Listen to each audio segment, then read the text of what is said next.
வெறும் 4 இன்க்ரீடியண்ட் வச்சுட்டு ரொம்ப சூப்பரான முட்டைக்கோஸ் காரக்குழம்பு எப்படி பண்ணுறதுன்னு பார்க்கலாம் வாங்க.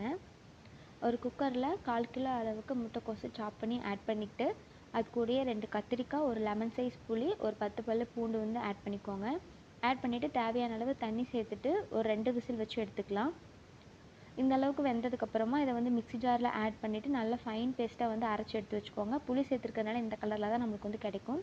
இப்போ ஒரு பேன் ஹீட் ஆனதுக்கப்புறமா அதில் எண்ணெய், கடுகு, கருவேப்பிலை, 2 ஸ்பூன் மிளகாய்த்தூள், 1 ஸ்பூன் வந்து குழம்பு மிளகாய்த்தூள் சேர்த்துட்டு நல்லா மிக்ஸ் பண்ணிவிட்டு அரைச்சி வச்சுருக்க பேஸ்ட்டையும் சேர்த்து நல்லா மிக்ஸ் பண்ணிக்கலாம். குழம்புக்கு தேவையான அளவு தண்ணி, உப்பு சேர்த்துட்டு ஒரு 2 மினிட்ஸ் ஹை ஃப்ளேமில் கொதிக்க வச்சு எடுத்திங்கன்னா முட்டைக்கோஸ் காரக்குழம்பு ரெடி.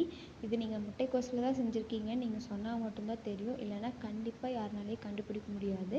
கண்டிப்பாக ட்ரை பண்ணி பார்த்துட்டு எப்படி இருந்துச்சுன்னு கமெண்ட்டில் சொல்லுங்கள். இந்த வீடியோ உங்களுக்கு பிடிச்சிருந்துச்சுன்னா உங்களோட ஃப்ரெண்ட்ஸ் அண்ட் ஃபேமிலிஸ்க்கு வந்து ஷேர் பண்ணுங்கள். மறக்காமல் மோர் ரெசிபீஸுக்கு நம்ம பேஜை ஃபாலோ